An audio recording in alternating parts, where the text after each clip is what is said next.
Thanks for joining us on LINATV News. I'm Aisha Gambo Azumi. Let's take a look at the headlines. Socio-Economic Rights and Accountability Project calls for copies of loan record arrangements.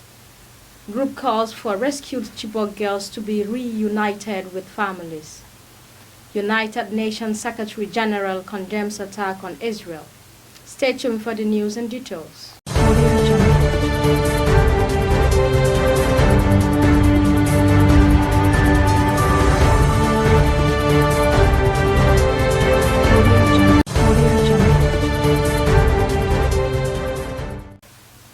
Now the news in full.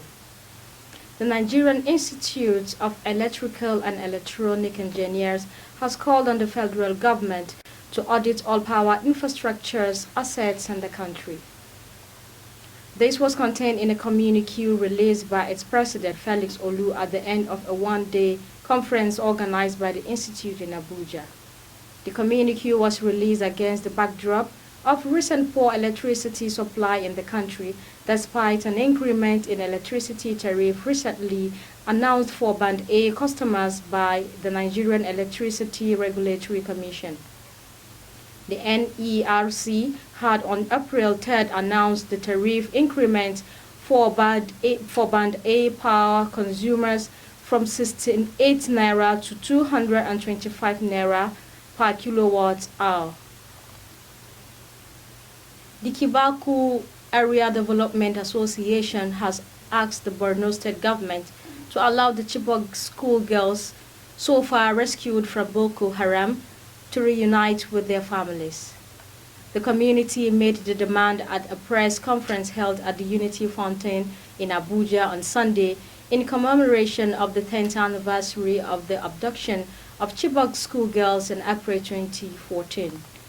On the night of April 14, 276 female students of the government girls secondary school CHIBOK, Borno State, aged 16 to 18, were kidnapped by the fundamentalist group Boko Haram. Before the raid, the school had been closed for 4 weeks due to deteriorating security conditions, but the girls were in school to take final exams in physics. The terrorists reportedly broke into the school, dressed in military camouflage, and pretended to be soldiers of the Nigerian Armed Force. The attack lasted for about 5 hours, during which houses in CHIBOK were also burnt. The development generated both national and international outcry against the administration of former President Goodluck Jonathan, with an advocacy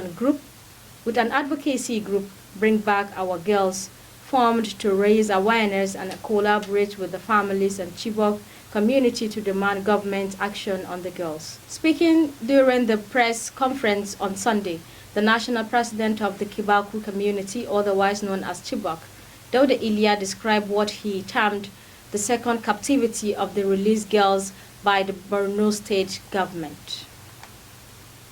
An advocacy group, Socio-Economic Rights and Accountability Project, has urged President Bola Ahmed Tinubu to release to it copies of the loan agreement obtained by the government of former presidents Olusegun Obasanjo, late Umar Yar'Adua, Goodluck Jonathan, and Muhammad Buhari.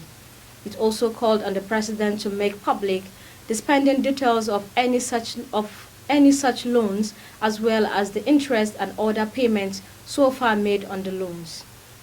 Furthermore, the group asked Tinubu to establish an independent audit on the spending of the loans obtained by the government of the former president and to make public the findings of such audit. In a request under the Freedom of Information Act, dated April 13, 2024, and signed by the Deputy Director, Kolawole Oluwadare Sarap, said the information may help to explain why, despite several billions of dollars in loans obtained by successive governments, millions of Nigerians continue to face extreme poverty and lack access to basic public goods and services.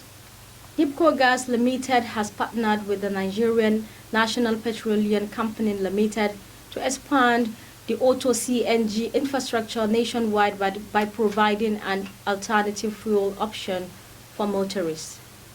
The managing director, NIPCO Gas, Nagendra Verma, announced this over the weekend while giving an update on the company's efforts in growing use of gas as vehicular fuel across the nation and its pipelines expansion projects in Lagos.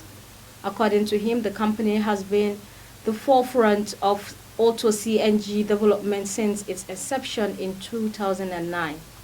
He pointed out that NIPCO Gas has 15 auto CNG stations across Nigeria, stretching from Benin City to Ibafo in Ogun State and Kogi State.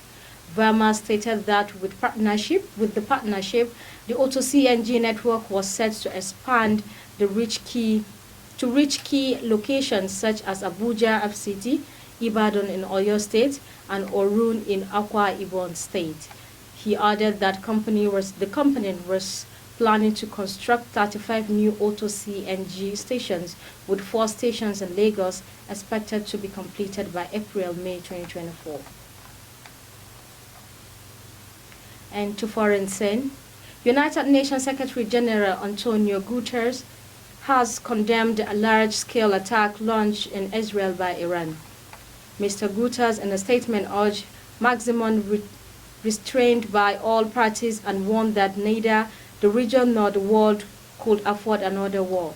According to the last reports, Iran launched hundreds of drones and missiles from its territory towards Israel, with most intercepted on Saturday.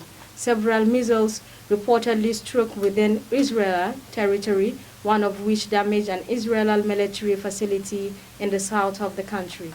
Tensions have been retreating up in the region since Hamas' deadly 7 October 2023 terror attack and mass hostage-taking and Israel's subsequent full-scale assault on the Gaza Strip, which has left thousands dead and pushed the population to the brink of starvation. For this part, the President of the UN General Assembly, Dennis Francis, also expressed deep concern over the unfolding situation in the Middle East involving in the launch of Iran of drones and missiles against Israel. And that's about the size of our package on LINATV News Today.